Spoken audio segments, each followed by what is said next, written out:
Alright, yo, what's up guys? It's me, Shadow. Real quick before we start the video, I'm going to put the drum kits that I used up on the screen. You guys can feel free to pause the video and take a look. Also, before I start the video, guys, I just want to ask you real quick, do you guys prefer my shorter or longer videos? I don't really know how to gauge like what kind of length videos you guys enjoy more than others. And I don't really know if a lot of you guys are finishing my videos, you know, watching them all the way through. So if you guys don't mind, I'm just curious to see. Go comment down below if you prefer my videos to be shorter or longer. And lastly, I'm going to plug my Instagram. You can follow me there. That's where I'm most active on social media, and that's where you can most easily reach me. I'm going to plug my Type Beat channel, and I'm going to plug my Beat Stars. I sell drum kits, sound banks, beats, just about something for everyone. And yeah, guys, I hope you enjoy the video. Have a good day or night. Peace.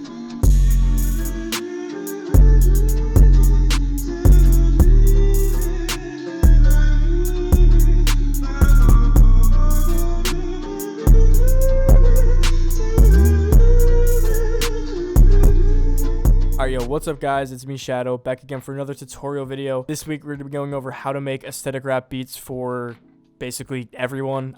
Some artists that come to mind are 1NONLY, Lil Bubblegum, Cisco, Shady Moon, Savage Gasp. That's about all I can think of off the top of my head, but there are a lot of very talented aesthetic rappers. If I'm going to be honest, aesthetic rap is probably like top 5 genre of all time for me personally. So I'm very glad that I'm making this video. If you guys don't already know, I made an aesthetic rap video a while back. I don't even know how long ago, and it did pretty well. I'll put it up on the screen right now. So if you're seeing this video, I am now on my new channel dedicated to just tutorials, and I am making a long-awaited part 2 to how to make aesthetic rap. If you guys want me to make a part 3, I will do that because, I mean, there's a lot of different ways that aesthetic rap can go, and I would love to cover them all because I don't really have a reason to make aesthetic rap as often as other beats because they just don't perform as well on my channel. So yeah, guys, I'm going to stop my rambling and we'll just hop right into this video.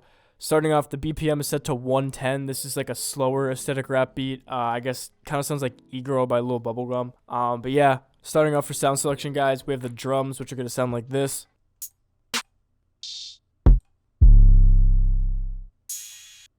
Pretty much every sound that I'm using is from OK Jamel's 5K drum kit. Shout out to him, that's the homie. I just wanted to put on for him and use his drum kit. I believe this is a paid drum kit, guys. It's very cheap. It's like $5, I think. If I'm wrong, I'm sorry. But although this is a paid drum kit, you do not need paid sounds, obviously, to make aesthetic rap. So I will leave some free alternatives down in the description. And then lastly, guys, we have the sample, which I'm only going to play a little bit of because I'm going to try my best to not get copyright striked, but I probably will. This is a sample sent to me in Malaysia. He's also a pretty popular aesthetic rapper, so that's pretty cool that I got the sample, but this is what it's going to sound like.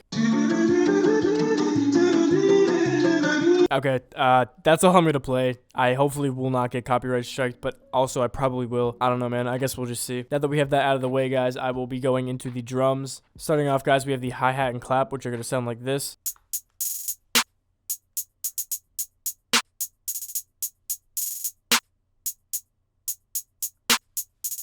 Nothing too crazy for these beats. You want to go super simple, you know, just a 2-step with some rolls and some gaps. I don't really have too much else to say for this, guys, because the hi-hat and clap are probably going to be the simplest part of the beat altogether. Every 8 bars, I'm going to play this wide crash that sounds like this. It is a crash. That's all I really have to say about that. Then, guys, we have the kick for the beat, which is going to sound like this.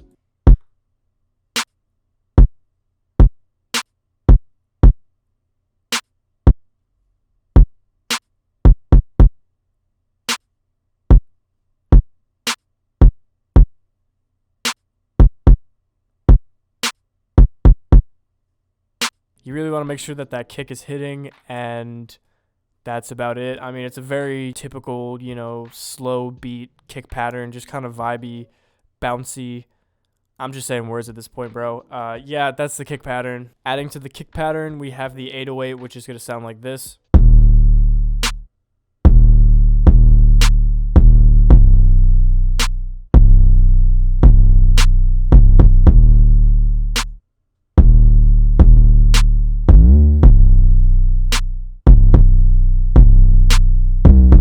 This is basically just a repetitive 2-note progression. You know, it's just the D, B, D, B, Whoops. And then it raises up an octave. At this part, I do a little slide note, and it also raises up an octave here, but I do not do a slide note, and that's about really all I can say. It basically just hits at the same time as the kicks do, except when the kick hits like twice in a row, I make the 808 just hit once. It's kind of just like an added bounce to the beat. I don't know why, guys, but I feel like I don't have a lot to talk about in this video. Usually I talk more about my beats or just like other stuff while I go about the beats, so my bad if I'm not really talking a lot. Okay, this is the stomp that is going to go alongside with the kick, and it's going to sound like this.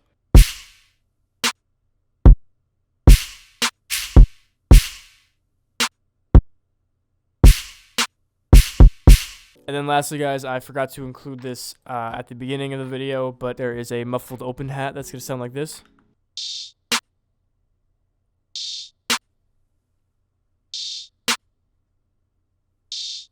And yeah, guys, there you go. All together, these are what the drums are going to sound like.